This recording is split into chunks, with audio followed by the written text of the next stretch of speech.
నా పేరు మాలతి. నేను ప్రకాశం జిల్లా నుంచి వచ్చాను.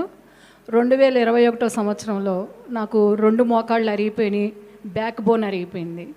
4 ఇయర్స్ నుంచి కూడా నేను అలాగే కంటిన్యూ అవుతున్నాను. 2021 డాక్టర్ గారికి చూపించినప్పుడు అప్పటికప్పుడు ఇమీడియట్లీగా మీరు ఆపరేషన్ చేయించుకోవాలని చెప్పారు. అదే రోజు చేయించుకున్న అభ్యంతరం లేదని చెప్పారు.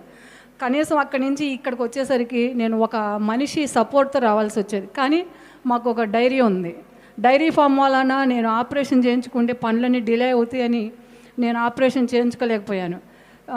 నేను ఈ మినిస్ట్రీస్లో జనవరి నుంచి జాయిన్ అయ్యాను. ఈ మినిస్ట్రీస్లో జాయిన్ అవటమే నాకు ఒక మిరాకిల్ అనిపించింది. 25 సంవత్సరాలు నేను దేవుని నమ్ముకొని ఆల్ నైట్ ప్రేయర్కి అటెండ్ అవటం ఇదే ఫస్ట్ టైం నాకు.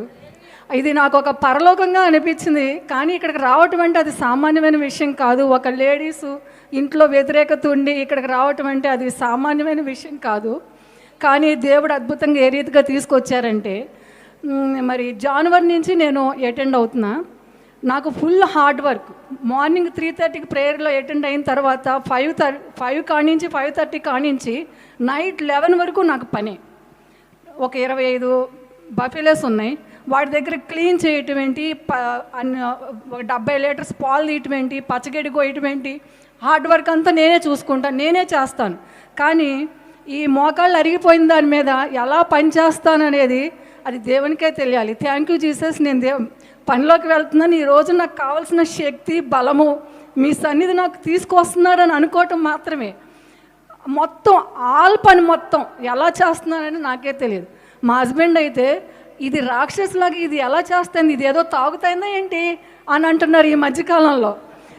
రీసెంట్గా పాప అయితే చాలా గొడవ చేసి, మమ్మీ నువ్వు ఇంత హార్డ్ వర్క్ చేస్తున్నావు కాబట్టి నువ్వు ఇమీడియట్లీగా ఒకసారి హైదరాబాద్ రా, నీకు ఎక్స్రే తీపిచ్చి డాక్టర్ గారు సజెషన్ బట్టి ఆపరేషన్ చేయాలని నేను వెంటనే పంపించను అని చెప్పేసి ఒక 2 డేస్ క్రితం ఫోన్ చేసింది.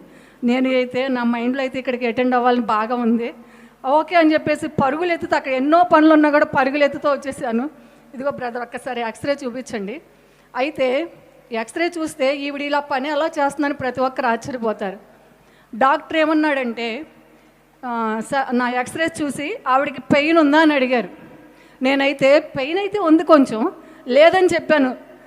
లేదా మరి దేవుని నామ మహిమపరచబడాలి కాబట్టి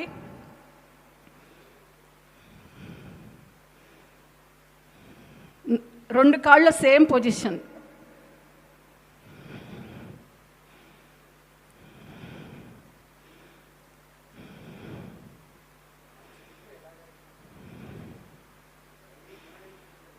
వెన్నుపూస కూడా సేమ్ పొజిషన్. నిన్న తీసిన ఎక్స్రే బ్రదర్ అది.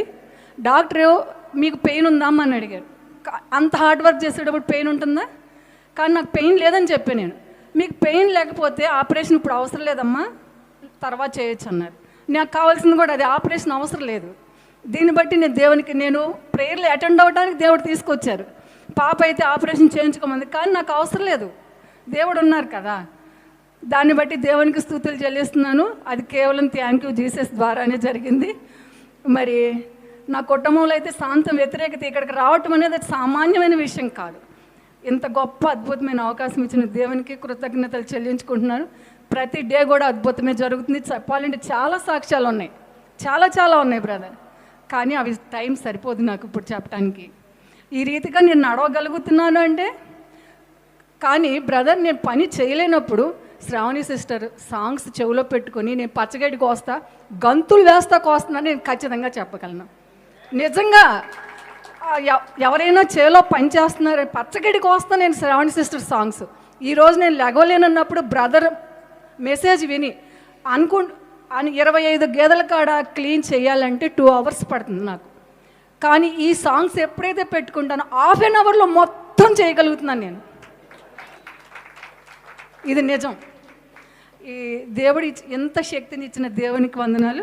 మరి మనందరినీ నడిపిస్తున్నటువంటి ఇలాంటి గొప్ప ఆత్మీయులాంటి తల్లిదండ్రులను దేవుడు మనకి ఇచ్చినందుకు కూడా దేవునికి వందనాలు చెల్లించుకుంటున్నాను.